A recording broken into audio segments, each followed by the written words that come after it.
Hello दोस्तों, हम इस वीडियो में आपको बताएंगे साल 2024 में जेठ मास के कृष्ण पक्ष में रखा जाने वाला वट सावित्री व्रत कब है, पूजा का मुहूर्त, पूजा सामग्री या इसकी पूजा विधि के बारे में। हिंदू धर्म में वट सावित्री व्रत सुहागिन महिलाओं के लिए सबसे महत्वपूर्ण व्रत माना जाता है। पंचांग के अनुसार वट सावित्री व्रत हर साल जेठ मास के कृष्ण पक्ष की अमावस्या तिथि को रखा जाता है। यह व्रत सुहागिन महिलाएं अखंड सौभाग्य और संतान प्राप्ति की कामना से रखती हैं। ये दिन वट वृक्ष और सावित्री सत्यवान की पूजा होती है। आइए जानते हैं साल 2024 में वट सावित्री व्रत की सही तिथि, पूजा का मुहूर्त, पूजा सामग्री और वट सावित्री व्रत की संपूर्ण पूजा विधि क्या है। वट सावित्री व्रत शुभ मुहूर्त 2024 साल 2024 में वट सावित्री व्रत 6 जून गुरुवार को रखा जाएगा।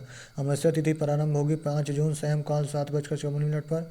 अमावस्या तिथि समाप्त होगी 6 जून सायंकाल 6:07 पर। लाभ उन्नति मुहूर्त होगा दोपहर 12:20 से दोपहर 2:04 तक। अमृत सर्वोत्तम मुहूर्त होगा दोपहर 2:04 से दोपहर 3:49 तक। वट सावित्री पूजा सामग्री। वट सावित्री व्रत की पूजा में कुछ विशेष सामग्री की आवश्यकता होती है, जिसमें सावित्री सत्यवान की प्रतिमा, बांस का पंखा, लाल कलवा, धूप, दीप, घी, फल फूल, रोली, सुहाग का सामान, पूरियाँ, चना, बरगद के फल, सिंदूर, जल से भरा कलश और रोली आदि।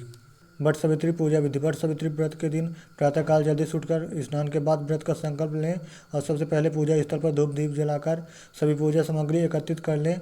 एक बांस की टोकरी में 7 तरह के अनाज और दूसरी टोकरी में देवी सावित्री सत्यवान की प्रतिमा रखें।